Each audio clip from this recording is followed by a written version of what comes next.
Coming to you pre-recorded, Indianapolis, Indiana. My name's David, and I've been working on this, and man, don't smoke a cigarette, or this or that, or I don't like this, or I'm trying to be respectful towards the Cavs. Man, I don't give a fuck about none of that.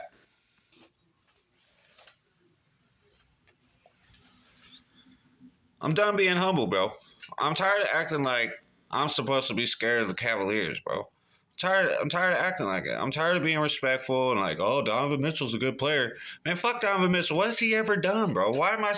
We just made Giannis miss and take a bad shot. Why don't they ever show that highlight? If it was a highlight of Halliburton missing, they'd show it. But since it's Giannis, so we gotta protect Giannis at all costs. Protect his fragile fucking feelings. Oh. Look, Donovan Mitchell is good. All right, I'm not saying he's trash, but what has he ever done? What am I? He's 28 years old. He's older. They've been in the playoffs more than the Pacers. Then why have they done less? Oh, but this year they're the first seed. They're great. Let's go. We're gonna go over the Cleveland Cavaliers player stats. Not all of them. We're gonna run through their names. I'm gonna go through their team stats. I'm gonna do the best I can to just acknowledge what they've done and who they are. But I don't give a fuck, bro. It's Pacers in 6, okay? Donovan Mitchell's averaging 24 points per game on the season. He's also averaging 31 minutes per game, which is the lowest in his career. The 31 minutes per game is the lowest in Donovan Mitchell's career. He was averaging 28 points per game 2 years ago, 26 points per game last year. Now it's 24 points per game. Now you could say that the Cleveland Cavaliers are doing better and they've got more players and he's getting better because he is getting better at taking care of the ball, getting his other team, relying on his team. But his field goal percentage is lower than it's been when he was taking more shots. So, eye test, sure, Donovan Mitchell is the star of the team. He's going to be a problem. It's not like he's going to average less than 20 points per game on the series. But let's stop acting like Donovan Mitchell's just this dude, this fucking the guy. Like, he's that guy. Like, Donovan Mitchell's a former finals MVP or something. Like, I don't think anybody's buying into that. Now, Chris Broussard is starting to buy into the Cleveland Cavaliers as a team. And people like the Cavs because they won the most games. And the Pacers and the Cavaliers play very similar in a lot of ways. But the Pacers are the better team, and we're going to see that. We're going to see that. Oh, yes, we are. Evan Mobley's going to be a problem. We're going to game plan for him. We're going to, more so on the defensive side of the ball. Just ask Wendy. Just ask Brian Windhorst. He knows what I'm talking about. And Evan Mobley, I knew Evan Mobley was a beast before this year. Like, as soon as he's with the Cavs, he's been a problem for us.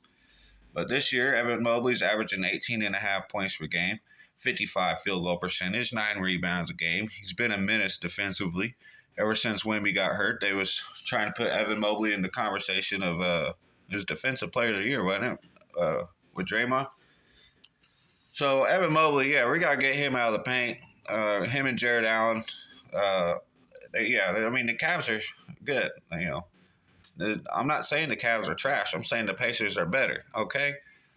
If Cavs fans are going to be trying to act like Darius Garland's better or at least as good as Tyrese Halliburton, and that's just not true. That's just a lie. Darius Garland is a Tyrese Halliburton knockoff. He averages 20 points per game, damn near 7 assists per game, shoots 47 field goal percentage for the season. But when the Pacers fuck around and win the series, they're, Darius Garland was hurt, his toe. Fuck around and blame it on Darius Garland's fucking toe. Even though we've all had plenty of time to get better, and he'd been fucking with that toe injury. So, and y'all still had that dominant performance. So, y'all are supposed to be so good. Like, whatever. He's cool. Darius Garland isn't the star of the team, but they'll try to act like he's better than Tyrese Halliburton. But it's not true. He's a Halliburton knockoff. He's a Halliburton wannabe. Darius Garland, he'll have some big games, but overall, he's not better than Halliburton. So let's not go there. Let's not do that. All right? Cut. TJ Jerome, he's been hot for the last, I don't know, few weeks. Because before the playoffs started, as the playoffs started, Cavs fans, oh, he's been doing that. He's had a hot hand though lately. DeAndre Hunter, he's pretty good. He was averaging like damn near 20 points off the bench with the Hawks. He got traded to the Cavs. Gives him a bigger body than LeVert, and he could still score, still be productive for them. He could really start too if like one of their big guys get hurt. That's great depth to have somebody like DeAndre Hunter off the bench. You could argue he's better than Bobby Portis. Just depends of the style. DeAndre Hunter is definitely going to get more points than Bobby Portis can. We'll see about the rebounding. That's going to be a big deal in the series. Sam Merrill. You got Okoro, fifth overall pick, not that long ago. Dean Wade. He's almost 30. He's like 28 or something. Like he's gotten big buckets before. Bunch of dudes I ain't even scared of them dudes. Sam Burrell, Dean Wade. Fuck out of here. That's your bench? No, I'm kidding. Jerome and DeAndre Hunter are big time, though. But I think Pacers got a big three out the bench, and the Cavs just got a big two. You take TJ, Toppin, and Mathurin over Jerome and DeAndre Hunter any day. Man, it's even. That's what we're about to find out. That's close. Hey, we're going to move on to the next part, okay? Yeah, so now we're about to go over the Cavs, some of the Cavs team stats I got jotted down. Pacers in 6, bro. I don't care about none of this shit I'm about to say, bro. It's Pacers in 6, man. The Cavs are first in points per game on the season. Okay, so we already know what the Pacers offense can do. The Cavaliers are second in average score margin, which they average winning by 10.5 points per game. That's second in the NBA. Makes me wonder who first is. I don't care. That tells me that the Cavs ain't used to playing in close games. They don't know. They're just so used to winning dominantly. They probably ain't got the heart of a champion like the Pacers do. You punch the Cavs in the mouth one time, they're gonna crumble, bro. They're gonna fuck around, have a bad game one. We're gonna steal the series right away. And the Cavs suck. I ain't worried about them. They ain't ever done shit. They're 17th in fast break points. The Pacers are gonna beat their ass in the fast break game, bro. The Cavaliers have they're 8th in points in the paint. The Pacers can score in the paint too. The fuck? We take it to the rim all the time. Siakam, Miles Turner getting dunks, Obi Toppin getting dunks, Halliburton layups, Andrew Nembhard with the midi. Okay.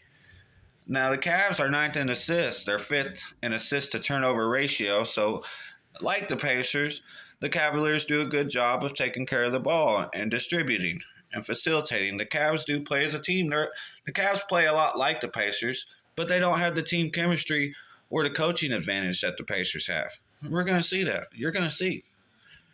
Defense.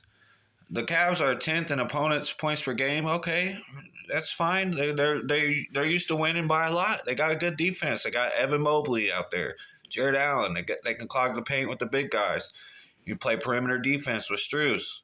And the other guy, you got Garland. And so what? I ain't scared of them. So the season, I didn't touch on it because it's, not really important. The regular season record was the Pacers 3-1, but, we only played our bench guys in the last 2 games. We're not scared of Cleveland. So we beat them already once with when it was starters versus starters and shit. I ain't scared of them. I'm trying to first and second shooting stat. Number 1. I can't even read my own handwriting. No, the Cavaliers don't get a lot of blocks, and the Pacers get more blocks than the Cavs do. I'm not scared of the Cavaliers. They're one of the best teams in the NBA for the regular season. We see these top teams in the NBA not do shit all the time, okay? No, the league don't even like the Cavaliers. You guys are just missing the it factor that the Pacers have. And you're going to see this right away. You don't have the camaraderie. You don't have the passion. You don't have the love of the game that the Pacers do. Y'all are going to – Donovan Mitchell's going to just end up trying to play hero ball when you guys start to be sad, when Max Strus isn't hitting threes, when Darius Garland's toes acting up, when Evan Mobley's acting like where the fuck is he at, and Jared Allen was never a scoring option like that anyway.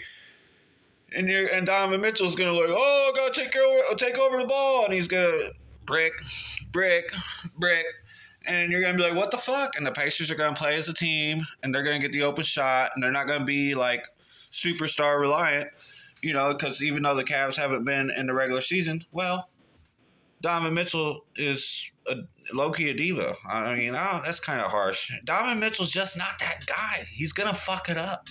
He's gonna fuck it up. Donovan Mitchell will fuck it up. I promise you. He's gonna fuck it up. Pacers in 6. All right, I'm done being humble, man. I'm done. There's enough people acting like the Cavs are just gonna win the series. Somebody needs to just drop their nuts, get the microphone, and be like, "Y'all are fucking drunk. The Pacers are gonna win this series in 6 games." I'm gonna project some of the defensive matchups. All right. The Pacers are, before I get there, just another note. The Pacers are right behind the Cavs and I already said the assist to turnover ratio. The fourth quarter scoring. The Cavs are the best fourth quarter scoring team in the NBA. Well, the Pacers are second. This series is going to be, as much as I'm being disrespectful, this series is going to be amazing. This is absolute cinema. This is, Final Four in the East. Eastern Conference. This is playoff basketball. You ever heard anybody say that? Playoff basketball, man. This is the best of the best. This is the cream of the crop. And the Pacers are going to be the better team. We're going to be going to the Eastern Conference Finals. We're better at blocking. We are worse at rebounding, but the Cavaliers should be better at rebounding than what they are. Rebounding and defense is huge in this series. And the Pacers play a lot better defense than people think. They've been playing better defense than normal. Some of our season stats is skewed because we just was so terrible that beginning of the season. But we turned it around. We've been really hot, one of the hottest teams in the second half of the season, and that's really when you rather be hot. The Cavs lost some of their fizzle in the second half of the season. We haven't really talked about that enough. A lot of the Cavs' dominance was early on. They were still winning games, but it just their vibe was different. It wasn't the same. I mean, there for a minute, they was acting like Boston might catch up to them and shit. But we're going to digress. I'm actually going to get into projecting defensive matchups now. I'm going to start with Darius Garland. I'm going to assume is going to be guarded by Andrew Nembhard. We might see Haliburton on Garland, but I doubt it. You'll probably have Nembhard and Nesmith switching off with Garland and Donovan Mitchell. Probably leave Tyrese Haliburton with Max Strus. Haliburton does a lot of pointing, does a lot of communicating. He does a good job of that. That doesn't come up on the stat sheet. You got Siakam. He's probably going to be guarding Mobley. And then you'll have Jared Allen and Miles Turner guarding each other. Obi Toppin, we're going to talk about the bench defensive matchups now. Obi Toppin, ain't no stopping Obi Toppin. He'll probably guard Dean Wade and DeAndre Hunter. TJ McConnell, he's probably going to guard Jerome and Merle. Mathurin, probably Jerome and DeAndre Hunter. So, they do a lot of switches, and, it's hard to say anybody ever really a primary defender on anybody because they switch so much. So, Nembhard and Nesmith probably switching on guards. Haliburton doing his best to stay with Strus. He'll probably get switched on other people now and then. And then, with the bigs, Mobley and Allen, Siakam and Turner. It's really good. This is what playoff basketball is all about. And then you got your bench. I mean, the bench is going to come up huge. Jerome and DeAndre Hunter, they got to have big series. Mathurin and Toppin, they more so Mathurin than Toppin or vice versa, whatever. Both of those guys, Mathurin and Toppin, I want more. I'm going to just say I want more than what I got last series. I'm trying to sugarcoat it. It is what it is. Mathurin and Toppin, I want more than what I got from you last series. TJ McConnell, keep it up, or at least keep it at 10 points per game. We'll be all right. Miles Turner needs to be consistent. Siakam and Haliburton go without saying. Miles Turner, stay consistent. I loved what we got from Miles Turner last series. Playoff Andy. Andrew Nembhard, playoff Andy. That's who that is. And I already talked about this in my videos before, but, Aaron Nesmith reminds me of a young Kawhi Leonard. Before Kawhi Leonard got in his prime, he was a defensive guy, averaging less than 20 points per game. It's basically what Aaron Nesmith is. Very stoic, business as usual. Very excited, man. Very excited, bro. It's going to be Pacers in 6. I'm done being humble. Done acting like the Cavs got a chance. I'm done being nice. The Pacers head and shoulders over everybody, bro. We're going to win the finals, but it's one series at a time, one game at a time. I'm getting a little ahead of myself, but I'm done, man. I'm done with the disrespect. I'm done with the shit. I'm just done with the bullshit, bro. I'm done holding back. I'm just done with it, bro. Because all these NBA's got the most toxic fan base out of all the sports, bro. And they just continuously just sleep on us and act like we ain't shit. And then when we win this series, oh, Darius Garland's toe was hurt, or oh, we kind of saw it coming, but we was just too scared to say the Pacers because the popular pick is to take the Cavs, and we're fucking casuals, and we just take the number 1 seed. And the Cavs had the best regular season, the first in points per game. Man, the Pacers are a better team, bro. Team chemistry, bro. We play better as a team. We play the right way. The Cavs play the right way too, but they're just Donovan Mitchell is just he's a ticking time bomb. He's a quicksand waiting to happen. He's a hero ball away from going to a different team. Cavs have the expectations. They got the pressure on them. They're gonna fold under pressure. This ain't Ravens. This ain't Miami, and we ain't the Heat. Y'all ain't going to beat the Pacers by 10.5 points per game like you was your average opponent during the regular season. We're going to go to the backyard, no gloves, no rounds. We're just going to scrap. We're just going to fight. Whoever comes out wins. And it's going to be the Pacers in 6.